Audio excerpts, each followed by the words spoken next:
Então, eu tenho vários convênios com a Universidade de São Paulo hoje, né, para desenvolver esses trabalhos, principalmente para essa parte analítica. E é muito complexo eu estar distante da universidade, né? Hoje a gente vai dar esse salto, mais recente a gente decidiu que vai sair, vai para um parque industrial, para poder conseguir obter essas licenças, né? Porque a gente já passou por essa fase analítica. Mas para quem está começando e está passando por essa fase analítica, que precisa fazer provas mais finas dos seus conceitos, eles precisam disso.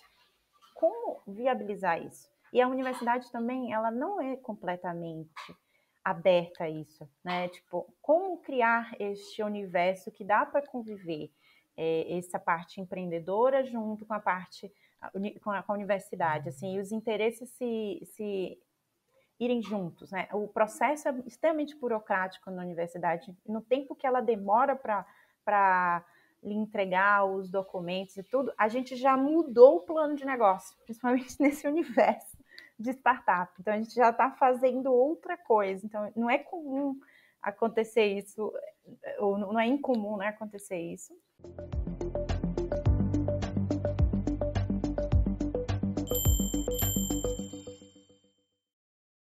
Olá, bem-vindo, bem-vinda ao Espaço Recíproco. Hoje nós temos a alegria de receber aqui a Mona Oliveira. Nascida na Bahia, ela se formou na Universidade Federal da Bahia em Medicina Veterinária. No entanto, desde cedo desenvolveu a paixão pela biologia molecular e pela bioquímica, o que a levou a mudar-se para São Paulo e buscar um doutorado em bioquímica. Foi nessa época que ela conquistou uma bolsa no programa Ciências Sem Fronteiras e foi parar no Instituto Internacional Joseph Stefan e National Institute of Biology, na Eslovênia, para realizar pesquisas em nanotecnologia e nanociência.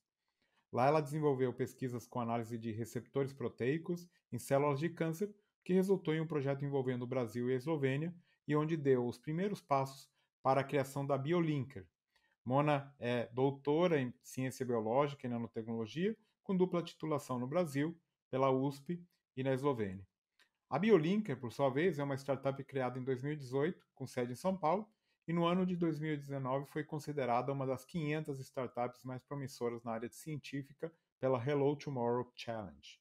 No último ano, a BioLinker ganhou destaque desenvolvendo um teste rápido de alta performance e baixo custo para a detecção da Covid-19. Então, Mona, muito obrigado, parabéns pelo teu trabalho e inovação. Queria que você contasse um pouco sobre essa meteórica trajetória até fundar a BioLinker. A meteórica. Ai, muito obrigada, Marcelo, pelo convite. É uma honra estar aqui. Né, falando um pouco sobre a minha trajetória, inicialmente é uma trajetória bem acadêmica, assim, acho que tem muitos acadêmicos assistindo, vai ver que é o tradicional, a gente faz a graduação, se identifica na área científica, né? Então, logo no início da graduação, eu me percebi como cientista, fui parar num grupo de bioquímica veterinária, o que não é muito comum. Os veterinários não gostam muito de bioquímica. E a gente começou a trabalhar, eu comecei a trabalhar e estudar mecanismos para tratamento do câncer e bioprospecção. E eu me encontrei, né? E fazer o mestrado em biotecnologia e fazer o doutorado em bioquímica foram fantásticos para mim, me enriqueceu bastante. Foi essa jornada científica que eu amo tanto. E ir para a Eslovênia me transformou em uma empreendedora. Lá eu conheci potenciais, foram pessoas que transformaram minha vida no sentido de fazer me encontrar como empreendedora, que eu já existia essa empreendedora dentro de mim, que sempre sonhei em aplicar a ciência e fazer com que a ciência que eu criava na bancada impactasse a vida das pessoas, né? E eu acho que isso é um sonho intrínseco da maior parte dos cientistas, de qualquer forma, seja fazendo artigo, seja criando livros, seja trazendo inovações na ciência básica, você está impactando a vida das pessoas, mas eu queria que isso virasse produtos. Né? Então, foi na Eslovênia que eu conheci esse universo. É muito interessante que lá eu descobri que, como cientista, o meu destino não seria só ser professora, que inicialmente era o que eu estava a minha trajetória foi focada em ser professora, eu gosto muito de ensinar. E eu fui professora na Universidade Federal, professora por 1 ano e meio, né, com aqueles concursos temporários para o curso de zootecnia. Então, eu dei aula de bioquímica, eu dei aula de biologia molecular para zootecnistas. Eu amo ensinar e aí, lá na Eslovênia, eu vi que eu também poderia fazer outras coisas, e eu vejo que eu amo também ser empreendedora, né? Então, existem esses dois universos dentro de mim, e conhecer investidores, conhecer esse universo de negócios, conhecer aceleradoras voltadas para projetos científicos, foi algo assim extremamente enriquecedor que no programa Ciência Sem Fronteira abriu essa oportunidade de eu poder estar lá, né? Eu sou mãe, eu fui mãe com 19 anos de idade, então no início da minha graduação eu engravidei, e carregar essa responsabilidade, ter minha filha junto. A minha filha foi várias vezes para o laboratório, né? Conciliar a maternidade tão jovem com graduação foram desafios grandes. E eu levei ela para a Eslovênia também. Então, hoje minha filha fala 3 idiomas, inglês, esloveno. Ela é algo que me acompanha, né? Vim para São Paulo também. Então, tipo, é uma trajetória assim com bastante luta. Se eu for falar aqui contar tudo, nossa. Ai, mas de meteórico eu não sei qual a parte, né? Porque ela é uma empresa que tem realmente a parte da empresarial, de inovação, realmente cresceu muito rápido, né? Hoje a BioLinker, pelo que eu li aí, trabalha com biotecnologia com foco em produção de proteínas recombinantes in vitro, né? Usando uma tecnologia conhecida como sistema livre de células para a síntese de proteína. Com isso, vocês conseguem produzir proteínas recombinantes 100 vezes mais rápido do que os métodos utilizados atualmente. Eu queria que você explicasse um pouquinho realmente o que a BioLinker faz, quais são os grandes diferenciais da empresa. Conta um pouco dessas inovações. Então, a gente trabalha de fato num segmento muito inovador, que é esse segmento de bioprocessos acelerados, né? Então, fazer proteína é um processo complexo, cheio de etapas, com uma taxa altíssima de falha. 70% dos bioprocessos falham, precisam de bastante otimização e um parque de equipamento alto e uma equipe extremamente especializada. Então, a gente está dentro de um nicho muito inovador, no sentido de um nicho de centro de pesquisa ainda em desenvolvimento. A tecnologia que a gente usa, que é o sistema livre de células, ela não é algo que surgiu com a BioLink. Então, surgiu em 1963 com Nirenberg, quando ele ganhou o Nobel para decodificar o genoma.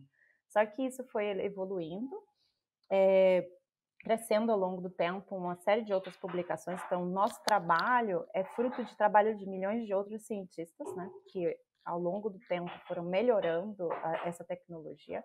E eu tive a sorte de trabalhar com isso. A gente melhorou a formulação, criou uma própria cepa bacteriana para uso, né, nesse sistema, e que não deixa de ser o que é, né, em outras palavras, em palavras mais simples, é um sistema onde eu uso enzimas, então é um sistema enzimático. Então eu crio a rota metabólica, só que no tubo, né, in vitro. Então eu não tenho mais a célula viva ali. E isso é muito bioquímica. Então, assim, o time é rico de pessoas, doutores em bioquímicas, né? Então, todo mundo saiu do Instituto de Química da Universidade de São Paulo, do departamento de bioquímica, trabalhando com proteínas, trabalhando com rotas bioquímicas ou análises, né? Então, é fantástico. Eu me sinto muito feliz de estar trabalhando com algo assim. E hoje a gente é a única empresa na América Latina a produzir esses kits, né, e trabalhar com esse sistema. A mais recente, a gente é a segunda empresa no mundo a ter liofilizado esse kit, esse sistema, que é uma forma de estabilizar ele também para questões de transporte, para questão de uso educacional. é muito complexo a mistura, é uma mistura muito cheia de várias variáveis, né? E a gente conseguiu fazer. Esse foi um projeto, um PIP, que finalizou recente com uma pesquisadora nossa, especialista em liofilização, formada na Faculdade de Farmácia, daqui da USP. E foi um sucesso, está sendo um sucesso, a gente está avançando. Eu sou muito feliz com os nossos resultados, nossos diferenciais em comparação, para você ter uma noção, existem muito poucas empresas trabalhando com isso no mundo. Então, são, em média, umas 10 empresas que produzem e que trabalham com o sistema livre de células. O sistema está crescendo cada vez mais, tem pessoas interessadas, principalmente pelas questões das vantagens de você diminuir as etapas do bioprocesso. Então, em vez de você ter várias etapas, levar 2 semanas para fazer uma proteína, você faz isso em 2 dias. Então, é muito vantajoso. Porém, ele tem ainda uns custos altos para alguns tipos de reagentes que a gente precisa colocar na reação. Né? Então, existem muito poucos fornecedores desses reagentes ainda. Então, como a gente está na ponta da inovação, hoje a gente vem trabalhando para conseguir produzir esses reagentes, para conseguir fornecedores, para a gente conseguir viabilizar melhor o uso, né, e a popularização da tecnologia também. E como que está nessa questão a empresa? Então, você mencionou aí as vantagens, a inovação, mas do ponto de vista comercial, em que etapa que hoje está a empresa? Quais são os planos para o futuro? Como que está indo essa parte mais, digamos, comercial? Bom, então, a gente fundou em 2018 a empresa, mas em 2019 foi um ano estratégico de montagem do laboratório, obtenção de licenças, organização do time e entender o mercado nacional. O que aconteceu? Só para contextualizar, a BioLinker nasceu no meio do DOC, eu recebi uma oferta de investimento no exterior, mas acabou não acontecendo a fundação da empresa lá, por uma questão de não ter a sociedade acabou que a sociedade se desfez, né, na época. E eu trouxe a ideia para o Brasil, montei aqui novamente um novo time, aprendi bastante com essa questão, não sei, a dinâmica de startup é uma dinâmica muito fluídica, e eu criei modelos de proteger essa questão da sociedade, proteger o conteúdo intelectual que está ali, para que a gente conseguisse colocar em plano, né, e conseguir trazer isso de forma comercial. Um ponto importante é que o plano de negócio que a gente estabeleceu aqui no Brasil foi um pouco diferente do plano de negócio que ia ser no exterior. Porque o país aqui, quando eu cheguei, eu percebi que existiam demandas mais simples que a BioLinker já conseguia atender. Então, a gente já começou, no final de 2019, a vender produtos e serviços. Então, hoje a BioLinker já fatura. No ano de 2020, a gente finalizou o nosso balanço com R$1 milhão de vendas, e esse ano a gente pretende superar 3 vezes esse faturamento, né? Então, tipo, o time está trabalhando. O que a gente faz? A gente trabalha tanto com os kits, a venda dos kits é cerca de 4% do nosso balanço.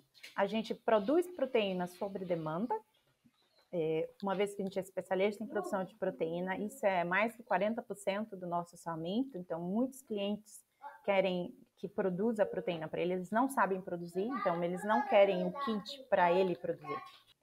Faz todo o serviço, desde o desenho genético, bioinformática. A gente tem um pacote completo, né, e personalizado, e que tem funcionado muito bem. Na verdade, isso tem crescido muito na empresa. Né? E esse serviço é um serviço padrão, né? A outra forma de receita que a gente obteve são produzindo moléculas usando tecnologias, bibliotecas, né, de seleção de peptídeos, tudo voltado entre proteínas e peptídeos. Então, a gente a gente usa a nossa plataforma, os nossos bioprocessos, para viabilizar a criação de biomoléculas. Então, por isso a gente é uma empresa de produção de proteína recombinante. Então, a gente está conseguindo faturar assim, a gente está construindo uma planta assim, mantendo um time assim, além do subsídio, né, que a gente conseguiu, que isso fantástico, né? Isso foi o start da BioLink aqui no Brasil, né? E eu agradeço muito às fundações e todo o apoio que a gente recebeu, tanto a FAPESP como a FINEP, que basicamente viabilizaram a gente construir mais outros produtos, que é especialmente os testes, tanto teste rápido como teste de ELISA, como os antígenos do Covid, que foi o que a gente forneceu para mais de 10 universidades, compraram nossos antígenos e a gente conseguiu assim fomentar a pesquisa nacional produzindo esses antígenos para uso diversos, para produção de anticorpo, para estudo de interação, foram uma série de aplicações. E vocês, eu tinha lido que vocês estavam realmente também desenvolvendo os próprios testes para detecção de Covid. Isso avançou? Tá avançando? Como que tá isso? Isso está no estágio, o teste de ELISA para IgG hoje já está na fase de fechamento do dossiê para a Anvisa, né? O que a gente fez? A BioLink em si não é uma empresa de diagnóstico, então a gente não tem na nossa planta equipamentos para produção de placas de diagnóstico do ELISA, nem para impregnação de membranas para teste rápido. O que a gente tem são os insumos. Então, a gente negociou com empresas que têm este parque de equipamento e hoje elas vão ser as nossas produtoras, né, numa escala alta, para viabilizar a gente colocar isso no mercado. Fora que essas empresas também já têm todas as licenças que a Anvisa exige, que hoje a BioLinker não tem, por estar dentro da Universidade de São Paulo, na incubadora, que tem uns problemas ali, umas complexidades que eu acho que nem vale a pena entrar nesse assunto, para obter essas licenças que, devido à questão do Covid, é uma questão emergencial, a gente, de forma estratégica, escolheu fechar essas parcerias, que já fecharam, que tem contratos, para que, provavelmente, em alguns meses, né, que isso nunca é no tempo que a gente deseja, já era para estar no mercado isso, mas está andando e daqui a pouco a gente está lá. E justamente que você mencionou aí uma coisa que eu queria comentar com você. Como que é empreender no Brasil hoje? Em uma área tão complexa, porque tem muita empreendedor que é na área de software, TI e tal, mas quando você precisa de insumos, tem tantas regulações, como que é empreender no Brasil hoje nesta área específica aí de bioquímica especificamente? É surreal, viu, Marcelo? Olha, eu vou te dizer, eu acho que devido ao meu histórico mesmo de vida de resiliência, acho que é por isso que eu não desisto. Olha, a minha vida eu descreveria num carrossel assim de montanha-russa, né? Todo dia é felicidade, é um sobe e desce constante essa vida de empreendedor. Mas, especialmente para biotech, tem uma coisa que me irrita bastante, é essa comparação, ou os modelos que são feitos, são todos feitos para softwares, né? Então, a gente, por exemplo, foi uma empresa, a gente já conseguiu ser acelerado, competir com empresas de software e vencer em competições, né, como a última do ano passado, que a gente venceu 360 startups brasileiras se inscreveram e a gente foi uma das 4 selecionadas para ser acelerada. A gente era a única empresa de biotech nesse programa de aceleração. O programa era todo voltado para software. E foi muito interessante assim, ver que a gente não tem um preparo, não tem uma ideia, não tem uma noção do que é fazer isso, e fazer isso de forma que faça sentido, o que apoie de fato o empreendedor.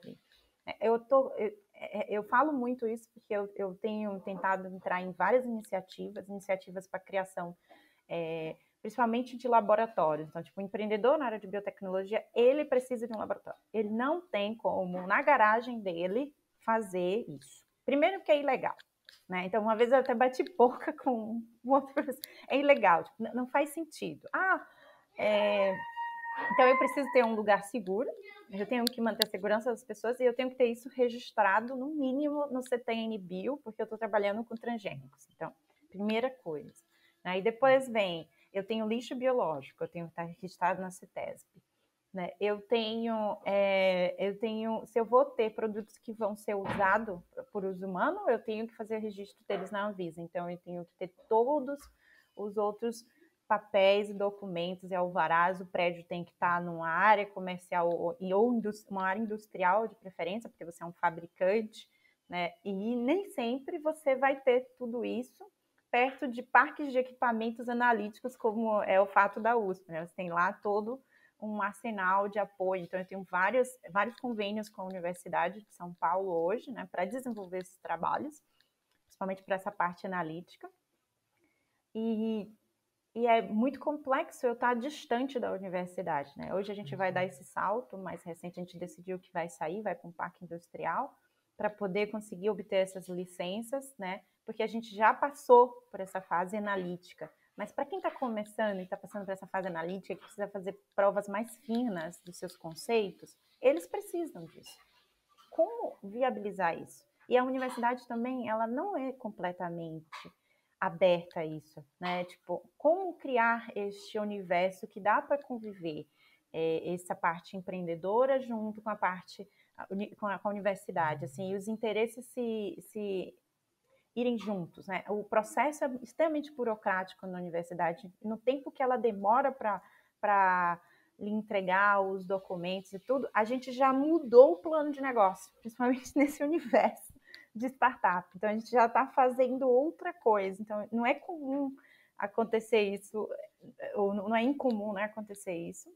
Então, tem vários pontos. Tem que melhorar, acelerar isso para que acompanhe as inovações, para que a gente consiga gerar mais rápido e principalmente que a gente consiga competir fora. Porque uma coisa que me incomoda, por exemplo, eu comecei a empresa com uma ideia que tinha um potencial mundial, né, foi por isso que a gente foi premiado, mas eu não consegui executar isso aqui. Eu não consegui executar isso aqui ainda, por uma questão, primeiro porque eu não tinha, de fato, não consegui investimento privado, eu não tinha esse capital, que se eu tivesse esse capital eu mesmo investiria, mas, e o capital que eu recebi foi um capital rígido para ser usado em um espaço de tempo. Quando eu recebi esse capital, foi tanta burocracia que eu tive que passar no início, que eu passei 5 meses sem receber salário, sem nada, assim, uma situação assim que nem todo mundo está preparado para viver. Né? Então, você acaba selecionando de forma assim drástica quem vai conseguir fazer, quem não vai conseguir, e nem sempre as ideias melhores vão vencer. Né? Então, isso é bem complexo, e eu acho que a gente pode trabalhar sim, criar ecossistemas que vão fomentar melhor áreas de bioquímicas, biofísica, sabe, física médica, coisas que precisam que tem vínculo com o hospital, vínculo com outros players, criar esse ecossistema, criar rotas que facilitem provas de conceito mais simples, sem tanto custo alto, para que a gente possa gerar mais inovações. Realmente é um dilema, né? Você é um exemplo de pessoa que venceu preconceitos, como você mesmo disse, teve filha muito jovem durante a graduação e está avançando em áreas muito difíceis. Que conselho que você daria para quem está começando?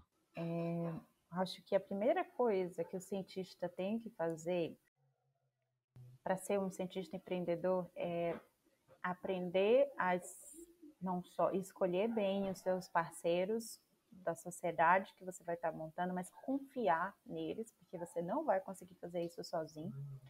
O que eu vejo muito comum o cientista é um ser muito isolado, e no ambiente empreendedor, que é ainda mais competitivo, se você começa a criar coisas muito disruptivas, vão ter grandes players ali que vão tentar te criar um mal-estar. Você tem que estar bem fortalecido, ter uma boa base e de fato, você não vai conseguir fazer isso sozinho. Então, isso acho que é o primeiro e o principal conselho. Confiar e compartilhar e dividir esse propósito, dividir essa ideia, criar pessoas que vão junto com você, carregar essas pedras, né, para construir esse castelo, porque não vai ser uma missão fácil, não vai ser uma trajetória fácil, e principalmente quando você cansar, a outra pessoa vai estar motivada para te levantar, né? Então isso eu acho que é uma das principais coisas. E eu sou muito feliz com o meu time, sabe? Eu não sou nada sem esse time, que às vezes aparece muito a Mona Biolinka, mas a Biolinka é muito mais do que a Mona, é um time completo, com um pessoal super capacitado e super motivado, que quer criar esse propósito de transformar consciência a área de biotecnologia, de bioprocessos.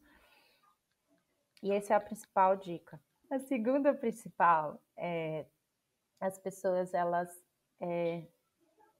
precisam se conhecer bem, elas precisam conhecer, mas se conhecer tão profundamente que elas precisam saber, olha, eu sou muito boa nisso, mas eu não sou boa nisso, e eu tenho que encontrar essas complementaridades. E eu vou dividir com elas esse sonho, né? Então, entender isso, que é outro problema que eu vejo em vários cientistas, que eles acham que eles podem fazer tudo. Você, de fato, pode aprender e fazer tudo, mas o tempo que você vai levar para aprender tudo isso, quando você terminar de aprender e fazer bem feito, o mundo já mudou. Então, você saber isso, entender você profundamente, saber onde as suas limitações, que você precisa de complementaridade, você vai criar também um time, além de um time que você confie, um time complementar, que vai trazer coisas adicionais e uma diversidade de conhecimento que é fundamental para que você crie esse diferencial ainda mais rápido, você cresça mais rápido. E, por fim, a última dica, que eu acho que é fundamental, é que você tente não desistir, né? Mesmo que se de fato esse é um sonho que você tem, que você sabe que você é capaz de fazer, estude bem esse processo e trabalhe de forma resiliente para isso vir acontecer. Então, acho que é a terceira mais importante dica. Muito legal. Obrigado. Queria que você agora recomendasse um livro, um podcast, um canal do YouTube, qualquer coisa que vier à sua cabeça. Eu fiquei pensando, olha, na área, recentemente, eu tenho alguns livros na área de negócios que eu tenho lido bastante, participado. Eu gosto muito de um livro, eu até trouxe ele aqui para indicar. Tem alguns livros que, como dizer assim, eu tentei me aprofundar bastante nessa área de entender, na área de negócios, na área de criação de time e de gestão. Eu acho que gerenciar pessoas é um segredo para conseguir alcançar esses objetivos, né? E aí essas metodologias de gestão rápida, como Scrum, é um livro que eu gosto muito e eu super indico. Mas também, mais recentemente, por indicação do Sandy, que é meu sócio, eu tenho um livro que é de um autor chamado Malik, aí eu vou indicar, que é Managing Performance in Living, que é muito bom para quem está querendo aprender metodologias, é um clássico de gestão. Eu não sou uma pessoa de ouvir muito podcast, então não tenho como indicar, nem YouTube. Mas mais recente eu estou assistindo uns masterclass que eu estou amando. E em especial vou indicar o masterclass da Sarah. Como é o sobrenome dela? Blakely. Como? Blakely. Blakely. Sarah Blakely. Sarah Blakely. Super indico. Nossa, fantástico. Estou amando. Legal. E a gente tem aqui no quadro que é a Arqueologia Acadêmica. Você me mandou umas imagens aí no tempos da universidade. Conta um pouquinho, dá um resumo do que são essas imagens que você me mandou, essas fotos. Bom, então, vou começar da aula. Essa aula era de biologia molecular e celular. Essa professora, a professora Luciana, foi a melhor professora que eu já tive de toda a minha carreira e vida. Ela teve um segundo professor na biotecnologia, mas eu não consigo. Ela me marcou muito, né? Vou focar nela, porque ela me marcou tanto, tanto. Como eu falei um pouco, quando eu voltei, né, depois da licença maternidade com minha filha, foi bastante difícil continuar a universidade.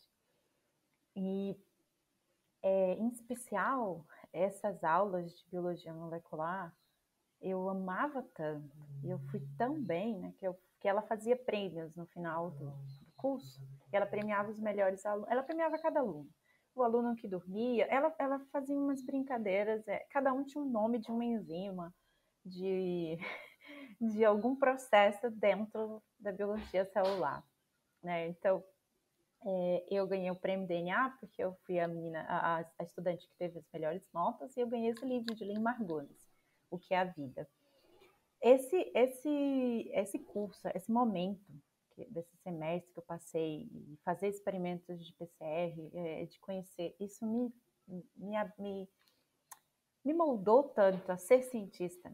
E eu amei tanto, né? Esse livro também me marcou, que eu escolhi seguir essa carreira científica, apesar de não ter feito iniciação científica com ela. Na época ela não tinha vaga, eu acabei indo para o laboratório de bioquímica, mas até hoje eu falo com ela que ela foi um marco, né? Então, e tem essa foto, né? Eu fui muito feliz. Isso me fez também continuar na faculdade, assim, perceber que eu tinha encontrado um sentido, e eu já sabia que eu queria seguir e entender mais profundamente esses processos, né? Então, isso foi no terceiro semestre, se não me engano, no quarto semestre da Faculdade de Medicina Veterinária. Tanto que eu nem cliniquei, né? Eu virei uma veterinária que nem para clínica fui. Eu já sabia que eu era uma veterinária de laboratório, queria estar no laboratório, queria fazer PCR, queria fazer o que fosse, Western blot, para fazer técnicas jovens, né, de análise, mas nunca cliniquei. É muito engraçado quando fala, tem um veterinário que não tem. Mas depois, e aí você teve todo esse período na Eslovênia, que pelo visto, pelas fotos, aí foi muito interessante também, né? A Eslovênia foi eu fui para passar 3 meses, e passei 3 anos, casei novamente na Eslovênia, engravidei durante o doutorado. Foi muita coisa que aconteceu na Eslovênia. A Eslovênia me marcou profundamente, né? Como eu falei, eu fui mãe jovem de 19, mas o pai da minha filha morreu num acidente de carro. Ele foi atropelado de bicicleta, e eu fiquei viúva também. Então, foi muito difícil, não só ter a maternidade jovem, mas também ficar mãe sozinha, né? Eu venho de uma família, minha família é de trabalhadores. Eu fui a primeira a entrar na universidade, então todo mundo ficou feliz. Na semana seguinte, todo mundo ficou triste porque eu já estava grávida. E aí, e foi uma série de desventuras em seguida, né, que marcaram, e foi bastante complexo, mas que eu sabia que eu gostava de estudar. E esse momento da Eslovênia foi um momento de ascensão muito grande na minha vida. Eu não só consegui aprender inglês, que eu nunca conseguia, isso foi um ato de coragem, né? Eu fui para lá com um inglês não muito bom, isso foi e por isso eu ia só passar 3 meses, porque eu tinha muito medo do processo até de rejeição, de eu não conseguir me comunicar. No final, eu saí falando fluente, e agradeço ao pessoal, assim, todo o desafio que foi, toda a luta que foi, todas as noites de estudo.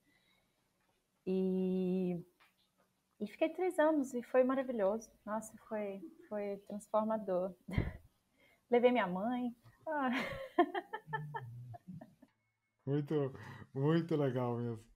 Queria então que você contasse agora um pouco um ping-pong aqui para finalizar. A tua melhor e a tua pior lembrança da graduação. Bom, a melhor acho que você já contou aí dessas aulas e tal, né? mas talvez a pior lembrança. A pior lembrança foi quando aconteceu o acidente no meu esposo e eu estava na biblioteca, eu estava grávida, né, com 7 meses, e ninguém me achava, não sei por que razão, eu tinha, em vez de eu estar em tal lugar, eu estava na biblioteca e era supostamente para eu estar em tal lugar. Minha mãe estava desesperada, achando que eu sabia do acidente, e ela falou para a universidade inteira do que aconteceu, todo mundo ficou em pânico. E para mim, quando eu não consegui voltar mais, então, para as aulas, porque todo mundo me olhava com muita pena, e para mim, jovem, lidar com aquilo foi bastante complexo. Mas aí, depois de um semestre, e a Lana nasceu, e eu voltei com outra turma, a minha turma em especial, que eu entrei na faculdade, eu senti uma rejeição. Então, para mim, as piores lembranças eram esse comportamento de algumas pessoas específicas que não queriam que eu fizesse parte do grupo porque eu tinha uma filha e achava que eu não ia entregar as coisas, e isso me incomodava tremendamente. Assim, era a pior lembrança. Eu tinha vontade de ir embora do curso com raiva dessas pessoas, mas eu disse, não, elas não têm o direito de moldar o meu destino. Eu tenho que ser forte o suficiente para mostrar a elas o contrário. Muito legal. E se agora você tivesse que sair para um pós-doutorado, onde você gostaria de ir? Voltaria para a Eslovênia ou iria para um outro lugar do mundo? Eu iria para o laboratório do professor Mikhail Dziwisz, na Universidade de Northwestern, que ele é o maior especialista na área de síntese proteica livre de células, o qual eu sou fã do trabalho dele. Eu já falei com ele, assim, definitivamente eu iria para lá. Eu penso várias vezes, se eu vim fazer um postdoc, eu iria para lá. E um cientista que você admira, e um empresário também, agora que você é mais empresária que cientista. Bom, internacionalmente, eu admiro bastante esse professor, o Mikhail Dziwisz. Ele não só tem um trabalho fantástico, como todas as iniciativas do trabalho dele, assim, de fato, sou muito fã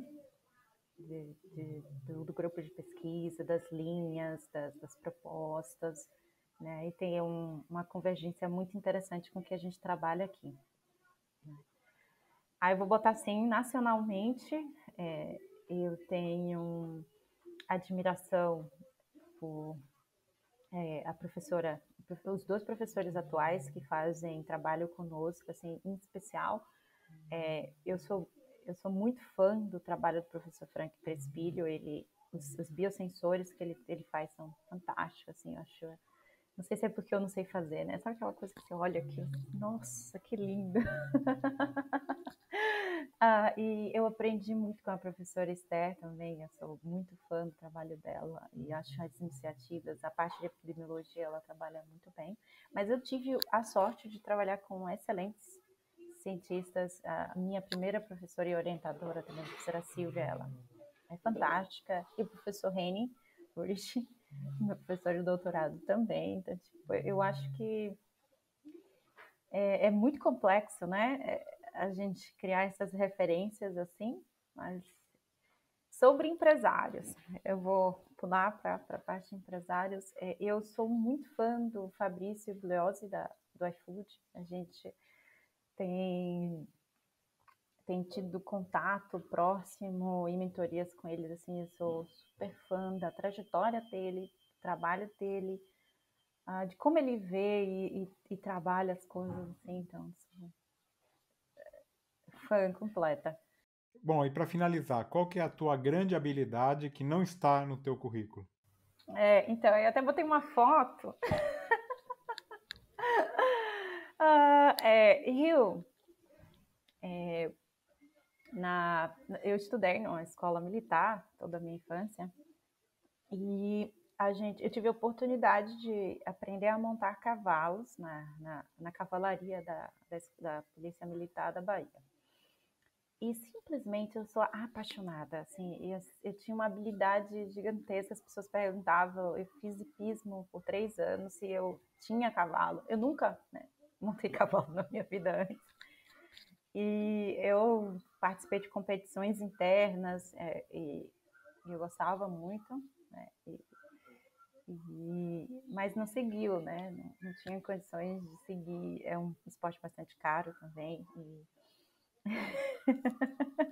Mas sempre sonhei, por isso que eu acabei indo fazer veterinária, né? Por montar cavalo. No final, nem trabalhei com cavalos, mas antes disso eu joguei futebol há 7 anos também, pensava ir para assim, esse amor por esporte eu gosto, mas já tem muito tempo que eu não faço.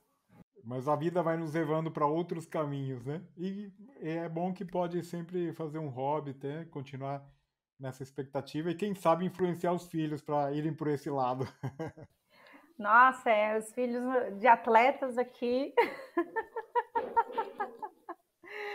Ai, você viu na Olimpíadas, teve bastante cientistas atletas, né? E eu pensei, nossa, que legal, gente. Tá vendo que dava para continuar a montaria com o hipismo com a ciência?